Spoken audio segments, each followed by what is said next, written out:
If there's one place in the world where you can feel the serenity and sweetness of life, it's right here in Bali, one of the world's leading tourist destinations. During the high season, the population grows from 6 to 10 million people. The temples is also beautiful. It is astonishing. It's a beautiful view and food, of course. But there's one side of Bali that tourists don't appreciate so much. A lot of plastic actually in the sea and around as well. In the streets also. Seeing something like this is, it's a shame. Bali is being smothered by rubbish. On the beaches, along the streets, in water streams, everywhere there are illegal dumps because the collection and recycling systems are almost non-existent. South of Denpasar, the capital, this mangrove forest used to be a tourist attraction. However, it has been closed to the public for several months. The municipality is no longer able to manage the accumulating waste.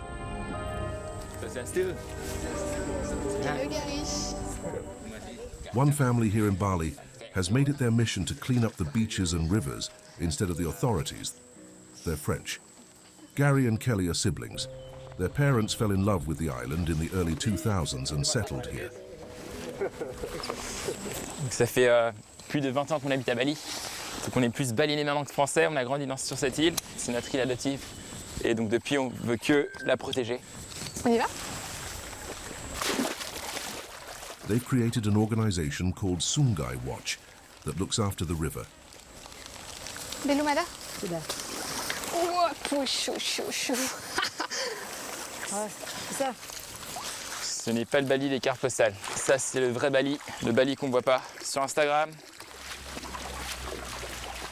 With their teams, they have set up around 200 floating barriers like this one to hold back rubbish coming from the capital. Donc là, c'est vraiment la dernière barrière qu'on a entre la ville et l'océan. Donc c'est un peu le dernier espoir d'arrêter tous ces déchets. Et c'est pour ça qu'on nettoie ça tous les jours. The heat is exhausting and the smell foul, but Gary and Kelly keep going.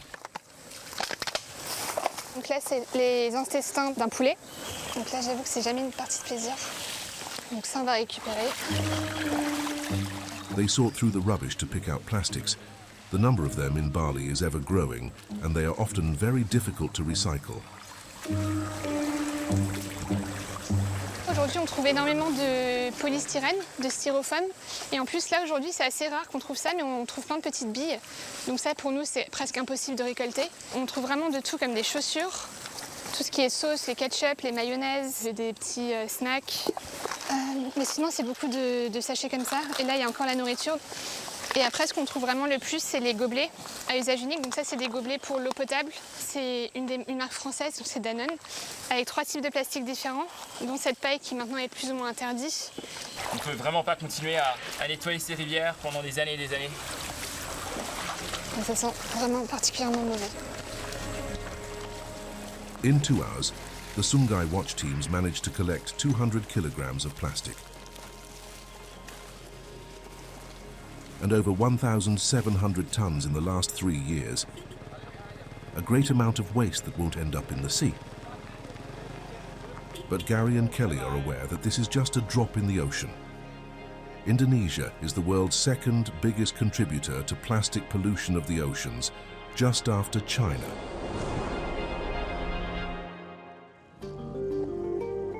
Indonesia, the world's largest archipelago, consisting of 13,667 islands, a country stretching over 5,000 kilometers. One of the most beautiful places on the planet, with 126 volcanoes, incredible beaches, lush rice paddies and virgin forests.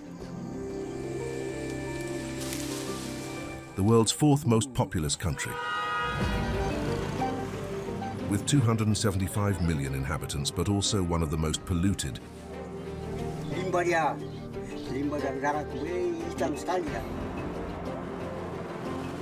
Indonesia is the 10th most powerful country in the world, a land with an incredibly rich subsoil and boundless ambition. As the capital, Jakarta, is gradually disappearing under the sea, the government has simply decided to move it to the middle of a forest. Bukan hanya simbol identitas bangsa, ini demi visi Indonesia maju. The Indonesian president wants to make his country one of the world's leading powers. However, this forced industrialization comes at a price, destroying nature and evicting local people. Ngamuk kayo, yung ngamuk malah. May ngamuk.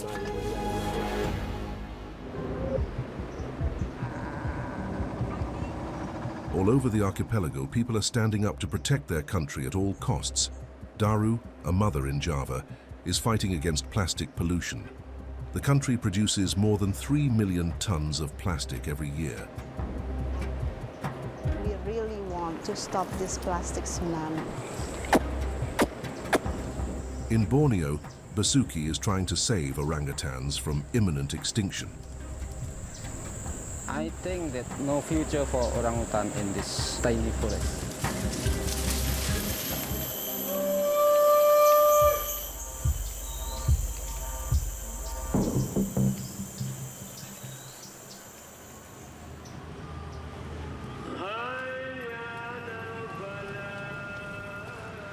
The economic heart of Indonesia is on the island of Java. It's a beehive with more than 1,000 inhabitants per square kilometre. Java is also the most industrialized of the islands. There are factories as far as the eye can see. Like here, the east of the country. In the village of Tropodo, these chimneys belch ominous black fumes into the atmosphere all day long, releasing invisible particles, microplastics.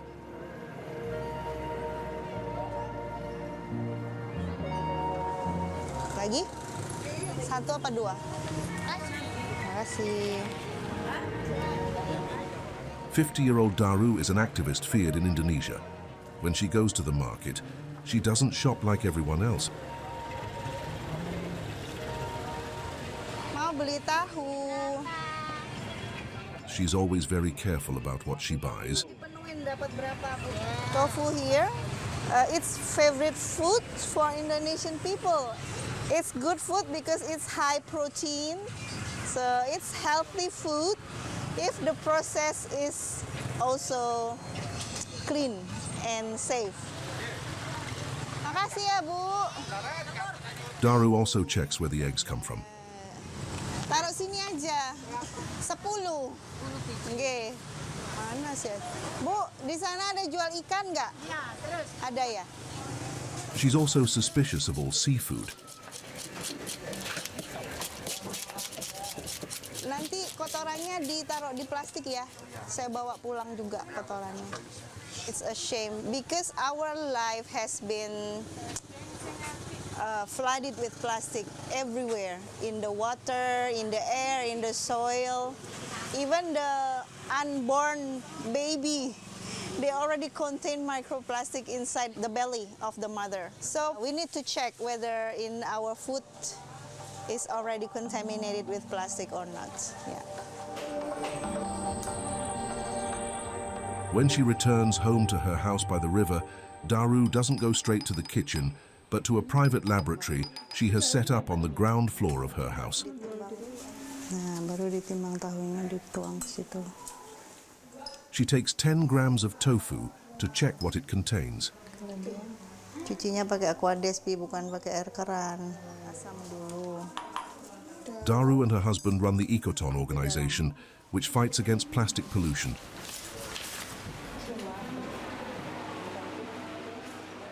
In 2011, they received an award from US President Obama in recognition of their environmental work.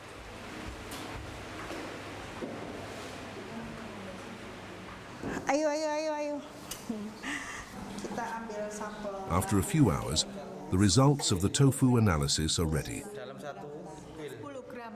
Daru wants to show them to her 3 daughters and her husband, because they are startling. This particle of microplastic we found in the tofu. It's shocking, and the size here is very small. 1 square is 1 millimeter. So this particle here, the length is 1 millimeter. In the 10 grams of tofu analyzed, Daru found no fewer than 18 plastic fibers, as big as this one. Microplastics cause health problems such as miscarriages and breathing difficulties. Also find this particle inside our lung. But how can plastic particles end up in tofu? Daru has an explanation. Assalamualaikum. Underneath her quiet exterior, Daru is a very influential person. Saya mau lihat-lihat ke tahu ya, Pak ya. She has managed to build relationships with certain factory owners, in particular the tofu production sites, whose chimneys are poisoning the air in the surrounding area. She wants to force them to change their production processes. Belum, Mbak. Ayo yang dari apa? The raw material is this soya bean, from which they extract milk. In this workshop, which looks like it's from a different era, 20 or so workers work all day for €6. The air is barely breathable. It's over 40 degrees. What interests Daru most here is the tofu cooking process.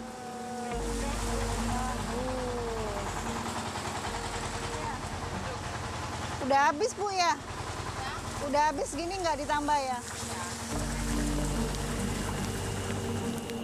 Since wood has become too expensive, they use plastic waste as fuel.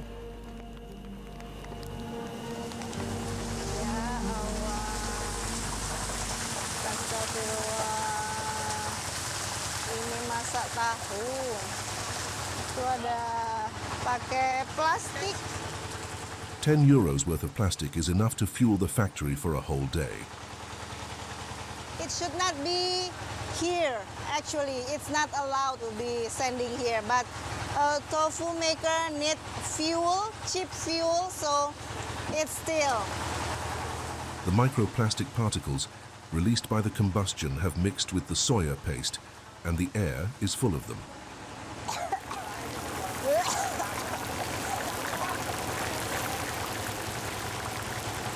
Bu, Ibu nggak sakit batuk gitu, Bu, dapat banyak asap gini, Bu. Saya rasanya leher itu udah kayak apa, kering gitu loh, Bu, di sini. Nggak biasa ya, Bu ya. All the tofu productions in the region use plastic as fuel. Daru wants to convince the manager of this one to burn coconuts instead, because they don't pollute.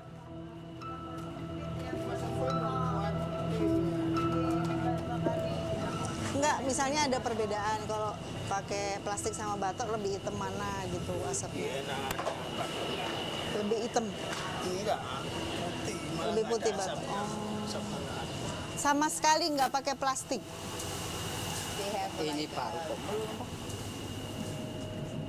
In the ashes of one of the ovens, we caught a glimpse of a French ham packaging. Here on the right-hand side with the red label, but what is this French charcuterie packaging doing in a tofu production deep in Indonesia?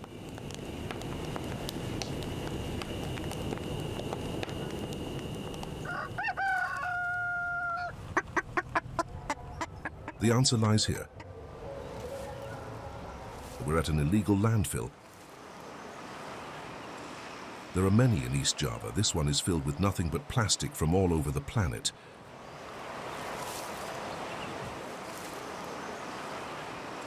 This one from Italia. This one looks like it's from France. Here this looks like from France in the Lidl supermarket. This one is big. See? It's from Belgium. Belgium. Europe, South Korea, Australia, Canada. Plastics from all over the world have been transported thousands of kilometers before ending up here.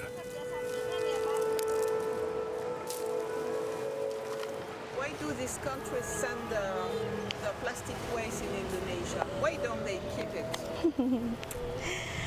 Plastic is very difficult to be recycled, to be treated.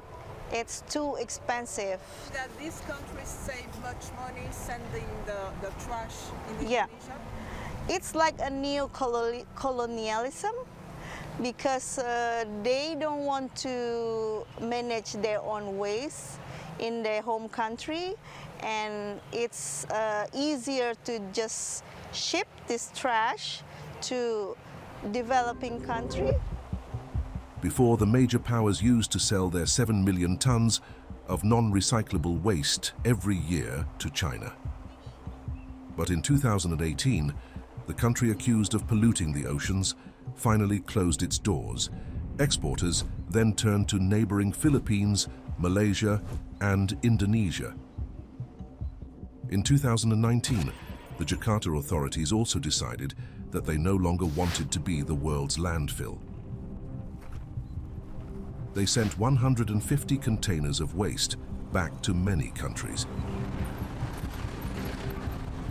Today, the import of plastic waste to Indonesia is banned. However, exporters have managed to get round the problem. Daru takes us to the port of Surabaya, where the plastics arrive.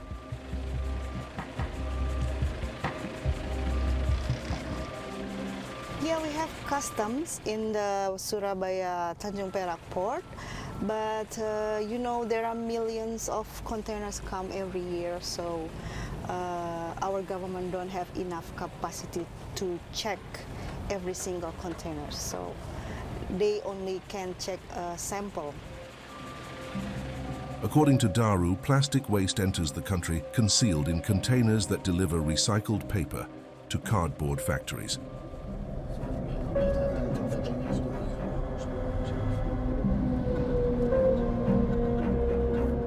This container can also become a vehicle that will bring plastic scrap inside the paper mills. The paper mills import about 3 million tons of paper waste, yeah. Daru has done some calculations. She reckons that the containers hold 10% of illegal waste and that 300,000 tons of recycled plastic are smuggled each year via the cardboard factories. There are over 50 of them in the region, and their doors have always been closed.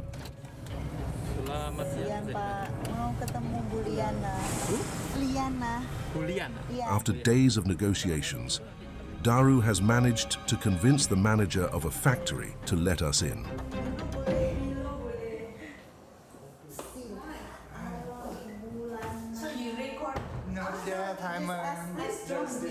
She doesn't want to be filmed, but the camera keeps rolling. The manager agrees to show us the product. We come from Bali, we make a tour. This is good for us. This is clean, right? We still can use as a raw material. Would you allow us to film the factory? The factory we cannot do, because the factory actually is very confidential. The only thing the manager will allow us to film is what she calls the raw material.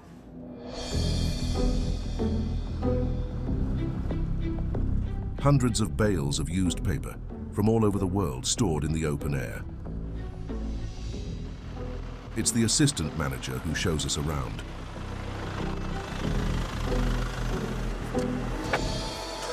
This is the waste paper, the raw material for making paper. So we recycle all the waste paper and produce it back to paper. Okay. So inside? Inside is all paper.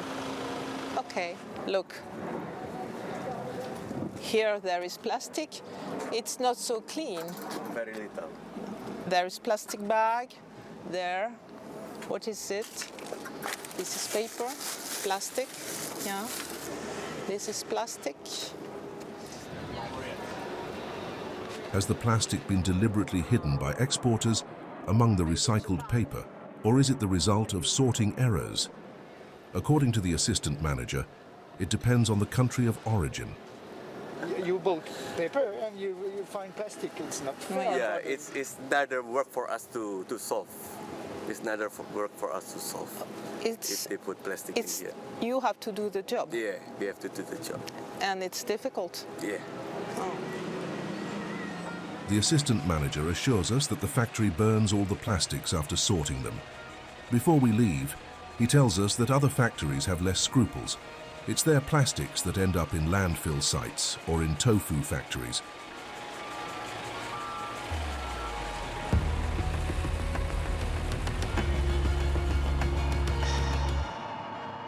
Plastic pollution is not Indonesia's only scourge.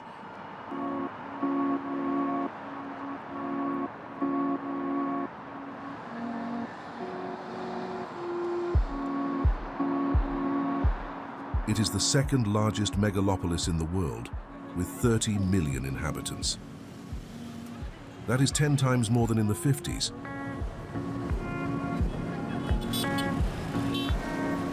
The capital has become almost unlivable. There's too much noise, too many traffic jams, and too much pollution. However, Jakarta's main issue is that it's sinking inexorably.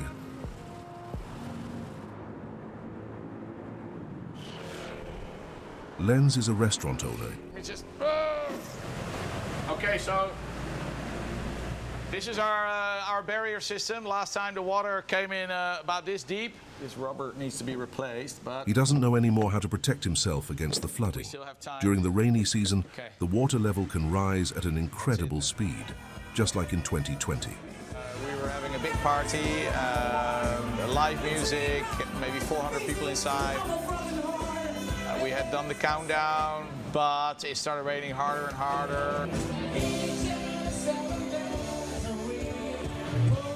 The music was on and people were still partying, and I was worried it would get worse, and it did get worse. The street flooded and flooded and flooded, so we had to tell people to start leaving. So the water was coming in as people were leaving. We were completely flooded. Yeah. The whole city was affected. In another restaurant in Jakarta, the floods brought in an unwanted customer. This huge python.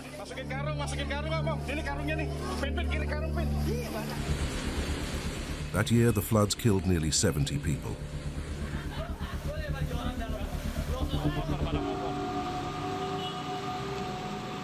The reason the water level rose so quickly is because of Jakarta's location. 1/3 of the city's surface is below sea level.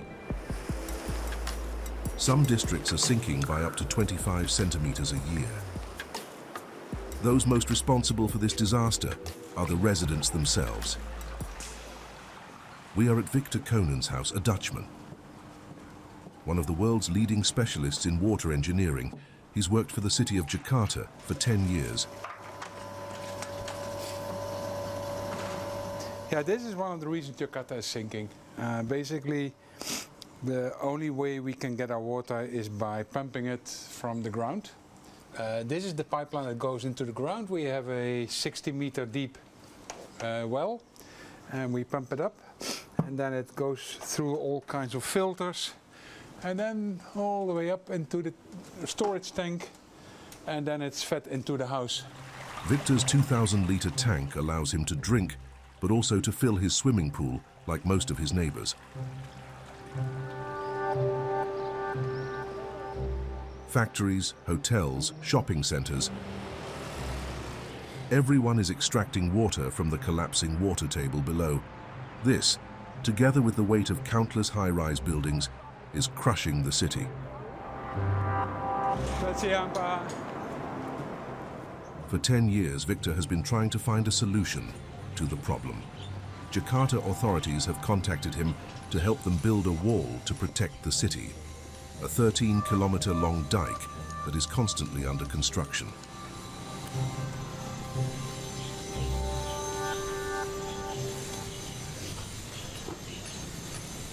what we see here are the various levels of elevating the seawall. So this one was in the 1980s, the 90s, somewhere in 2010, 11, 2015. So because the city is sinking, every time they need to raise the seawall to keep the city dry. Victor comes regularly, as he did today, to check on the state of the dike. He's a bit worried because it's leaking. The pressure is so high, it's pushing seawater through the dike. And they do repair it every once in a while, so they close it off. And then in another area, water emerges. A few hundred meters away is a district known as the Aquarium. It's earned its name because the people who reside here live 4 meters below sea level. They have also noticed leaks at the foot of their wall. Oh, saya dari kecil, cerot di sini asli sini. Jakarta Utara. Jangan tsunami aja ya. Jauh. Nearby, another dike is still under construction. Well, one of the problems of water fighting against floods, it never ends. So basically, if you want to end it, you have to leave the city. And it's actually, it is a strategy, and it's called managed retreat.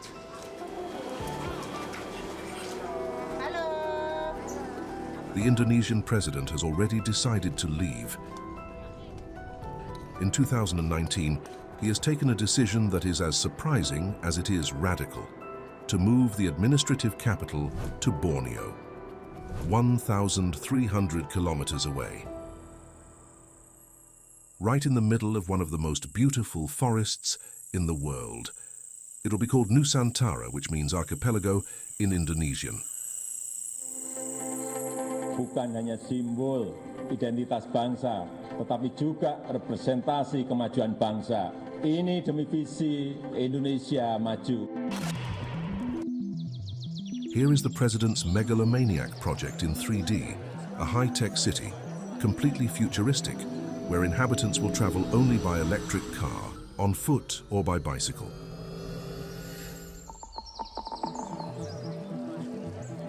Two million people, mainly civil servants as Nusantara, will be home to the ministries and, above all, this grand presidential palace.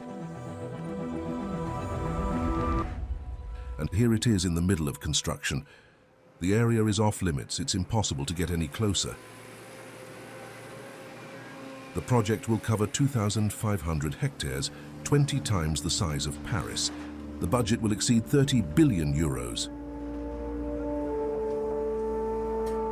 Local activists are denouncing the project as an ecological aberration because in order to build its zero-emission capital, the government has had to clear hundreds of hectares of forest and build gigantic reservoirs, such as this one, to supply the capital with water.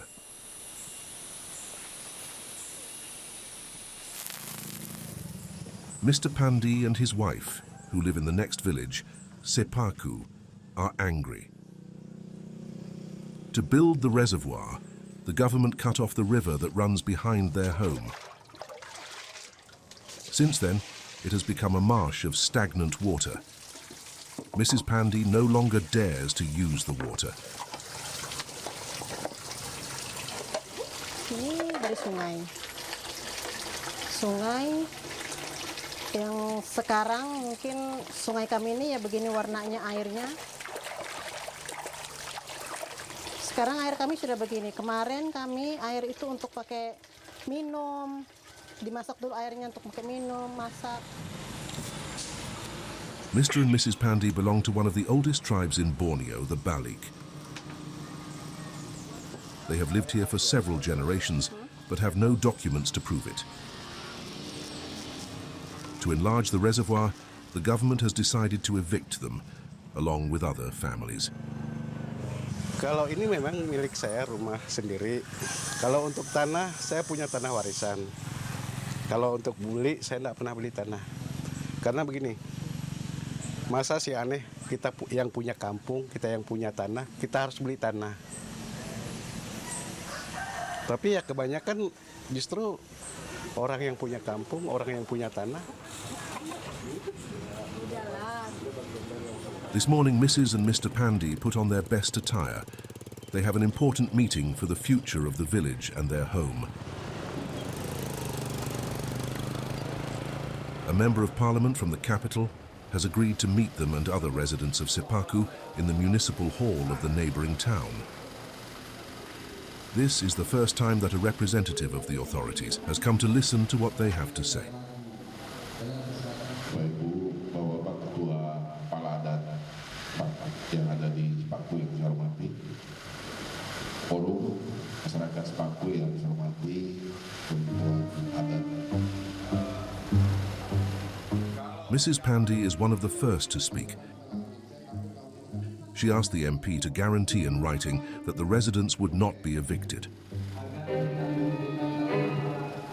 Yang meminta lokasi itu digusur. Tidak ada sebab. Lo terus untuk apa saya bikin surat? Mungkin mau jelas Pak. Udah, ini bilang tahu udah ngomong ini. Mau saya bangunkan jalan setelah jembatan itu sampai ke atas tuh. Mr. Pandey is not very keen on trusting politicians. After the MP left, he spoke his mind. Kalau untuk saya ini hanya sebagai seperti anak-anak diberi bonbon untuk hanya menenangkan. Kalau artinya untuk yang menyenangkan saya belum. The new capital of Nusantara is due to officially open in August 2024. Mr. and Mrs. Pandey don't know what will be left of their village or forest and whether they will have a roof over their heads.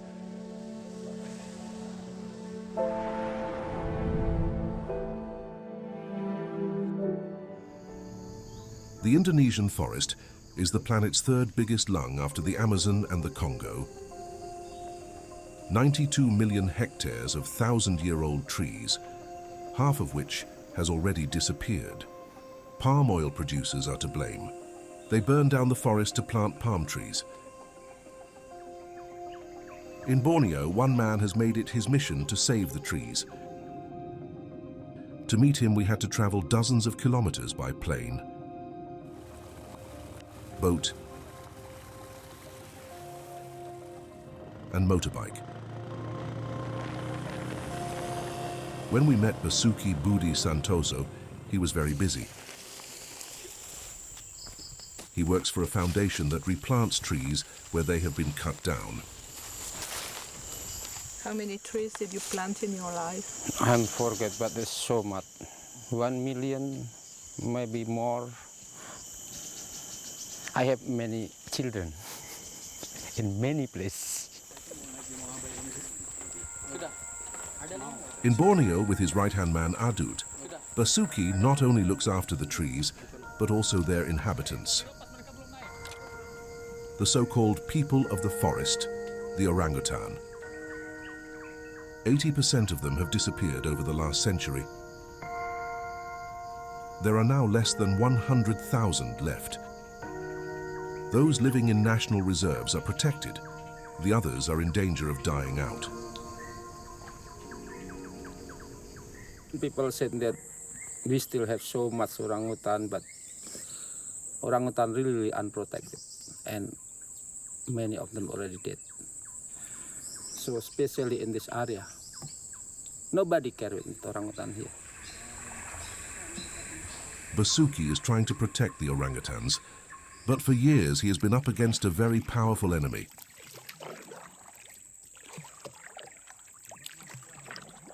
Indonesia is the world leader in palm oil production, producing 30 million tons every year. It is used in the food industry and in the biofuels that power our cars. So that's the palm oil canal, about 1 kilometer from here. In Borneo, palm tree fields have replaced the forest. Millions of hectares, as far as the eye can see. On the right bank of the Sekonya River, all that's left is a 400-meter strip of forest. Of course, because not enough habitat for orangutans, not enough food. Okay, guys, we are ready.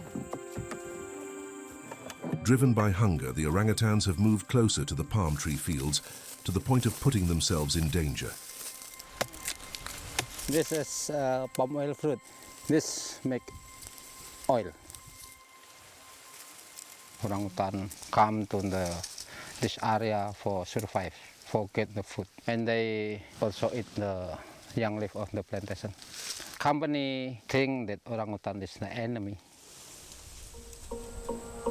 In 2012, plantation workers contacted Basuki to warn him that a massacre was underway. We got information that almost 200 orangutan killed around here. 3 months I try collect information, I talking with many local people and we check. And yes, conflict that the orangutan. Basuki informed local journalists and they recorded this footage at the time.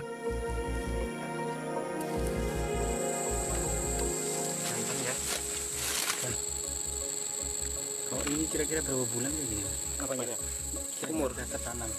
Oh, ini udah hampir 1-2 tahun. Ada bunyi sih, pinggul. Pinggul Allah. There's never been an investigation into the death of these orangutans. But 100% I believe that this company activities, not the local people. They just get the benefit, they take the land, they destroy the forest, they kill the orangutan. I'm so angry. That first time my feeling. I'm really angry. There are only a few dozen orangutans left along the river. Apa kabar, Bang? It's very rare to see them in the wild.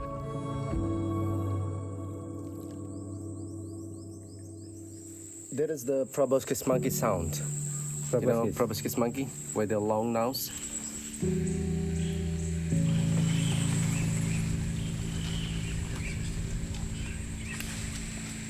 Jadi bekantan ini sangat unik ya.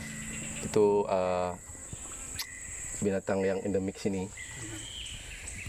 Basuki and Adut have already seen several proboscis monkeys, but still no orangutans. Suddenly, Basuki's sharp eye spots movement in the trees. The orangutan about 10 years old, yeah, and female. And local people call this orangutan buku. It's the size of orangutan small. The orangutan is the pandanus leaf, the young leaf of pandanus. Mean that not enough food, because usually orangutan not eat the pandanus. So orangutan move to the river for eat the young leaf of pandanus. It's also too danger for orangutan to river, because this river also habitat for crocodile. In many cases, orangutan also attacked by crocodile. The orangutan wilds, when they see the humans around them, they will be gone.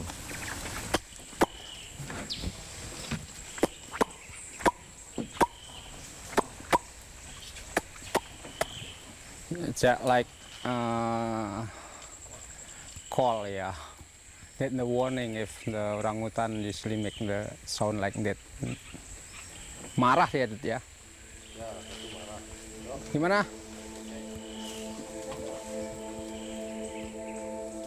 The encounter only lasted a few minutes. The female orangutan never appeared again. Wow. Basuki and Adut know of a place in Borneo where orangutans are not frightened by the approach of humans. Tanjung Puting is one of the largest national parks on the island. It's one of the few places where orangutans are protected. Every day at 3 p.m, they meet tourists from all over the world.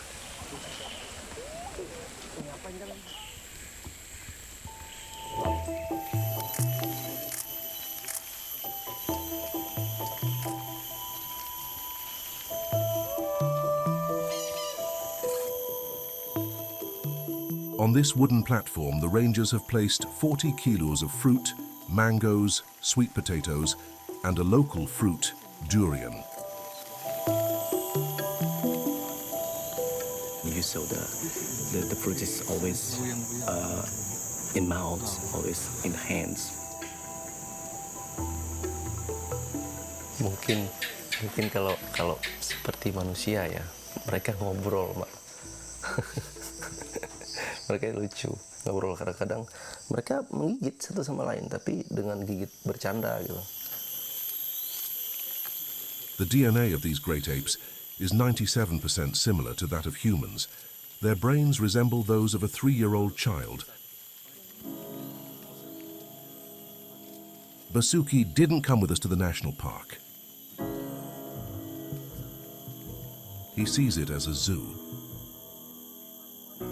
He believes that in order to survive, the orangutans must learn to live not with humans, but away from them.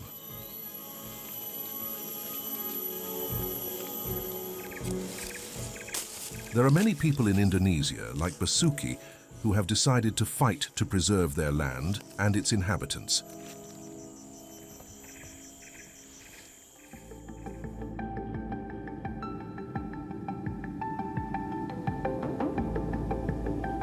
In the far east of Indonesia, in the Moluccas archipelago, lies the island of Halmahera.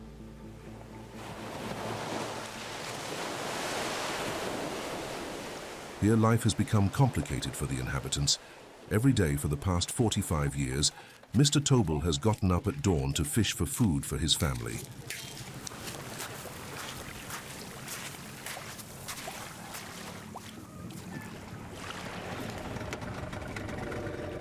But no matter how hard he pulls on his line now, he can hardly catch any fish.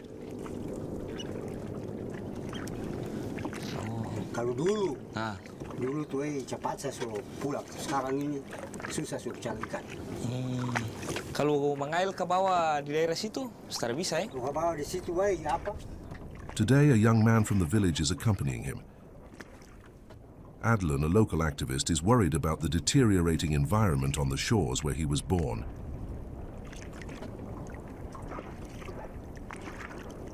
Limbah dari darat hitam sekali ya. Limbah apa? Batu bara di bawah.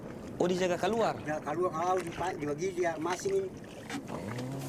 Kalau kita lihat sana di lautan sini, tanah begini panas. Kan PLTU kan dia menggunakan air laut sebagai apa? Pendingin toh? Pendingin boleh kasih keluar ulang tuh. Jadi memang perairan di situ agak sedikit panas kalau celup tangan. Di sana tuh ikan kalau apa mati ikan.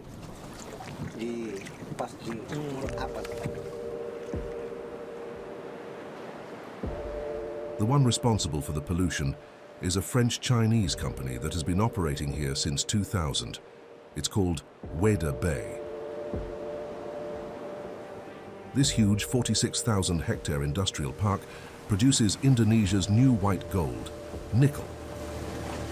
Tepat di belakang kita ini kawasan industri iwip, di mana ini terintegrasi semua, ada smelter, kemudian PLTU sebagai power plant, dan ini adalah pelabuhan ekspor mereka, di mana nikel-nikel setengah jadi yang kita lihat di belakang itu dimuat di kapal-kapal besar itu kemudian di bawah. Tumpukannya di sana, tanah itu. Yang tumpukan itu putih-putih itu. Here it's called the devil's metal. It's used to make batteries for electric cars. It's the fuel of the future. Indonesia has 20% of the world's nickel reserves, and it produces 700,000 tons a year. Mr. Tobel knows that it is forbidden to get any closer. Pulang, cepetan. He spotted a police speedboat and prefers to keep his distance. Here, it's a sensitive subject.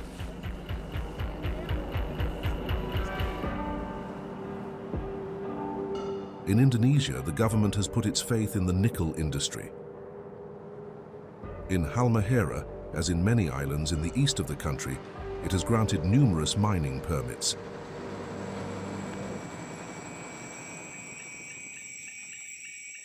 A 9-hour drive away with their magnificent virgin forest are the Watu-Watu Mountains. In the middle of the lush jungle, the surface of the earth has been scarred. another nickel mine that belongs to the French-Chinese company. In recent years, it has cut down thousands of hectares of forest. For centuries, the Watu Mountains have been the domain of one of the most remote tribes in the world, the Togutil.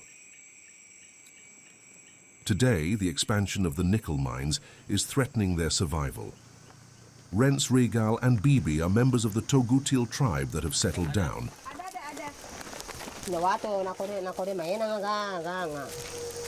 Today, they have decided to visit their nomadic cousins to come to their aid. They know they don't have much left to eat.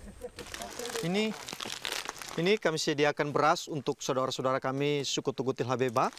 Telur juga yang kami akan memberikan ke mereka maupun kami memberikan kepada mereka masih banyak. Dan kami akan menyerahkan kepada mereka sebentar nanti, besok dan seterusnya. At 45, Bibi, the only woman in the group, is setting off on the first expedition of her life. Saudara, memang itu kalau yang saudara di sana kurang kenal, berarti saudara itu yang keluar. Coba gini. Bibi's husband, Regal, was born here. Ya di hutan, bermain di hutan sama saya punya suku Tobelo boy.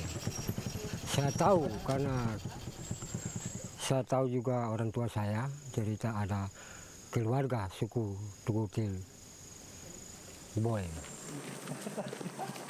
This road was made in the middle of the jungle by the company that operates the nickel mine. Those who don't work there are not allowed to use it, neither by car nor motorbike. To reach his cousins in the tribe, Regal and his friends have to make the journey on foot. 32 kilometers under a blazing sun.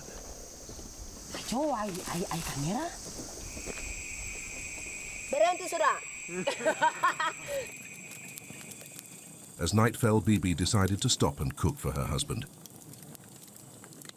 With a few pieces of wood, they made a fire, here in the middle of nowhere.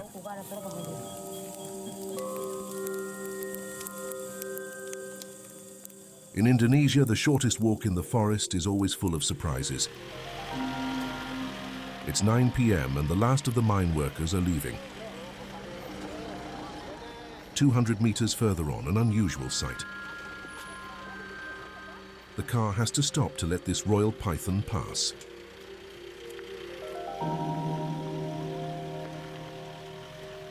Bibi and her friends climbed into the car. The driver agreed to take them to the mine.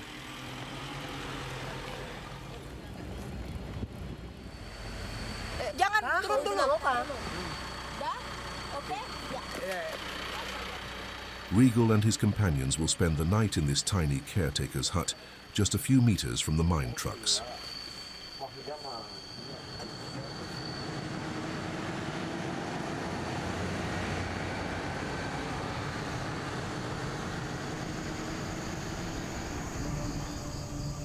At the first light of dawn, Regal is ready to set off again. He has a bad feeling. The last time he came to see his family 3 weeks ago, the tribe was living close by to a river. But now there's no one there and the water stream has been cut off. Orang sudah lihat ini untuk perusahaan merusak semua sumber air, mereka tidak bisa pakai. Jadi mereka sudah kemana kami cari juga tidak dapat, sampai mereka tinggal di mana kami tidak tahu. Mereka itu kami punya saudara. Oh ini suku Togutil Habeba. Ini semuanya. Regal decides to set off again to tell his family the sad news. This branch of the Togutil tribe lives at the foot of Watu Mountain. They settled down 3 months ago near this river.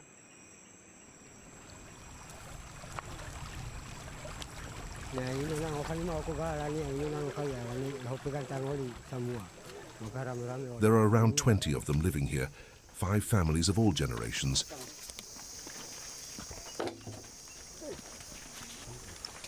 The Togutil live as they did centuries ago, without telephones, running water or electricity.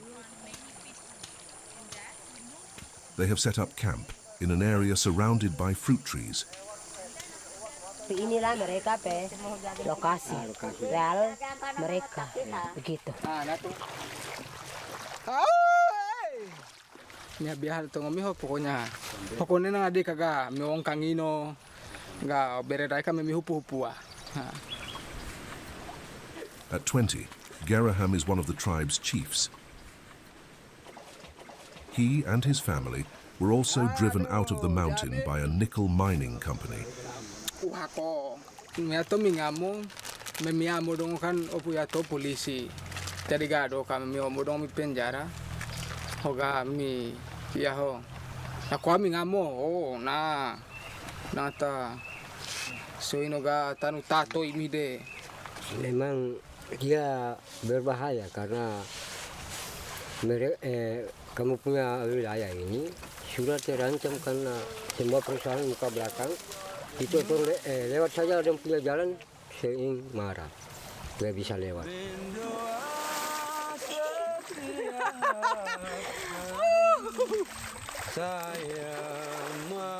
Since our filming, Regal has been looking for his Togutil family. To date, he still hasn't found them.